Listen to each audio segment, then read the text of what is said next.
रखा है यहाँ पे इसमें कम्युनिटी सेंटर है, जो भी इसकी क्या वो है, किस सोसाइटी के अंदर बना हुआ, कैसे बना हुआ है? ये सब कोई सोसाइटी नहीं, हम वैसे देख रहे हैं कि इसकी साफ सफाइयाँ करते हैं। नगर की जगह है ये, नगर परिषद की नगर परिषद की जगह है। तो मैं आपको आज ही वादा कर रहा हूँ इस बात का, मेरे को वो जिम्मेवारी मिली तो ये वहां तक पूरा हॉल बना हुआ होगा।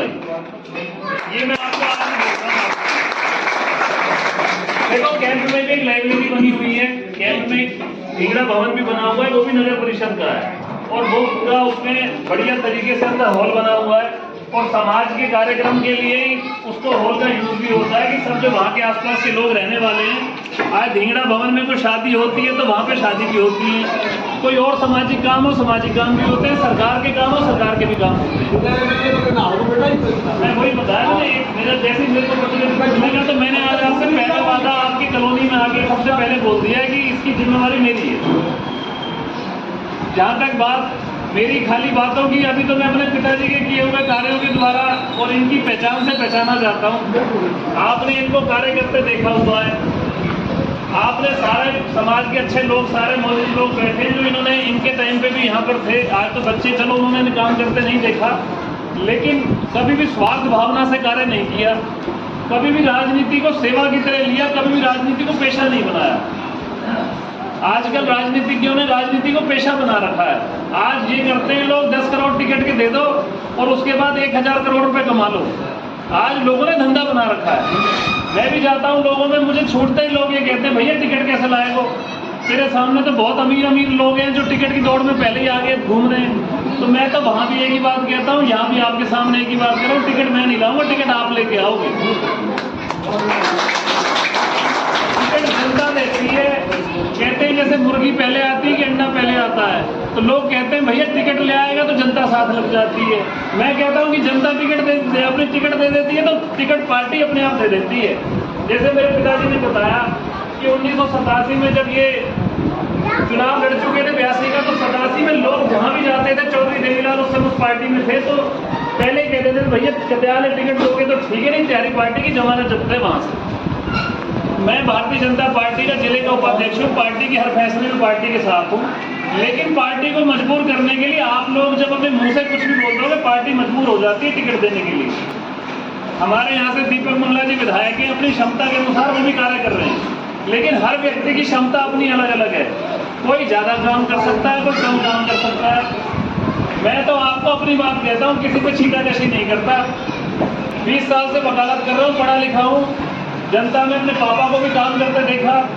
पूरी तबीयत से मन में एक इच्छा है कि जब मरूं इस दुनिया से जाऊं तो लोग कहेंगे कि जैसा बाप था बेटा उससे आगे रहा है।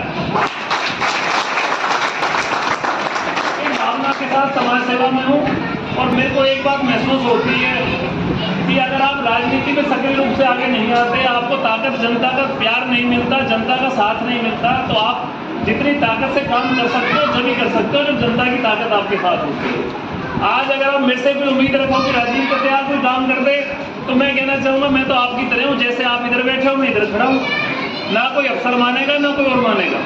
जब अफसरों को ये लगेगा भैया इसके साथ जनता का समर्थन है, तो मैं तो आप लोगों की आवाज़ बन के काम करूँगा। मैं तो कहीं भी जाऊँगा तो मेरी अगर ये यहाँ पे हॉल बनना है, यहाँ पे अगर भवन बनना है, तो जनता की आवाज़ है, मैं तो जाके बोलूँगा ये काम होना चाहिए।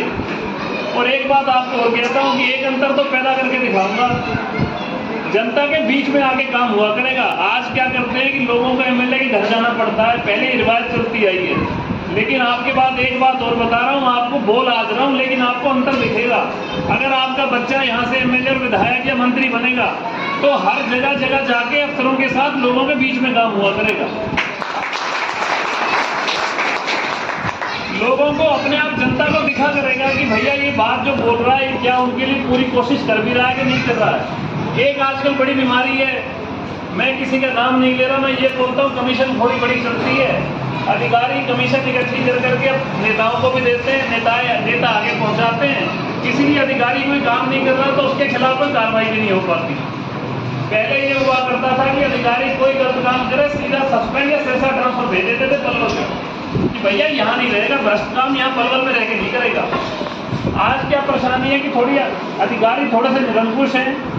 माननीय मनोहर लाल जी हमारे मुख्यमंत्री हैं, मोदी जी प्रधानमंत्री हैं, कितनी बढ़िया नीतियां बना रहे हैं। आज भी G20 का कार्यक्रम दिल्ली में चल रहा है। हमारे भारत देश को ऐसा एक नेतृत्व मोदी जी की नज़र में, मोदी जी के रूप में मिला हुआ है कि आज पूरे विश्व की अध्यक्षता भारत कर रहा है G20 के माध्यम से।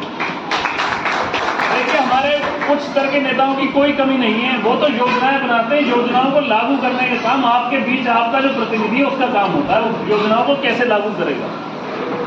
तो मैं तो आपको एक बात जरूर कहना चाहता हूँ कि अगर आपके आशीर्वाद से आपका बच्चा यहाँ पर प्रतिनिधि रहा, तो चाहे शिक्षा के क्षेत्र में हो, चाहे रोजगार के साधन पैदा करने हो, मैं ये बात जानता हूँ कि रोजगार देना तो सरकार पे कोई ऐसा तंत्र नहीं है कि सबको सरकारी नौकरी लगा दे, लेकिन आपको ऐसी व्यवस्थाएं करनी पड़ती हैं। जब मेरे पिताजी मंत्री थे तो ये पृथला दुधौला रोड पे सबसे ज्यादा गति रोड पे जो सारी कंपनी है वही लग रही है ज्यादातर। पहले वो रोड मेरे पापा ने बनवाई, पिताजी ने उस टाइम पे, जबकि माननीय चौधरी देवीलाल जी आज नहीं है, लेकिन उन्होंने उस मांग को इन्हें मना कर दिया कि भैया सरकार पे पैसा नहीं है उस रोड बनाने के लिए।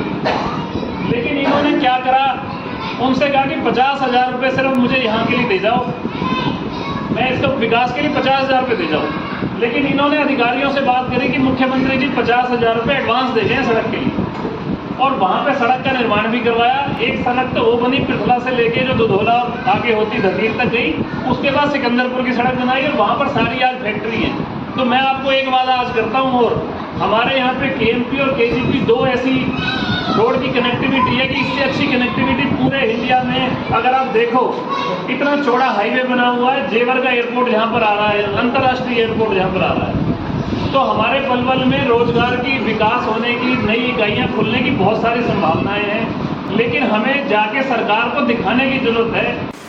साइड में जो आप देख रहे हैं YouTube channel, Facebook page, Instagram और ट्विटर हैंडल, इसको आप लाइक फॉलो करें, कमेंट बॉक्स में जाकर एक प्रतिक्रिया अवश्य दें और इस लिंक को ज़्यादा से ज़्यादा शेयर भी कर दीजिए, क्योंकि वोकल फॉर लोकल के लिए हमें आपका इतना सा सहयोग ज़रूरी है।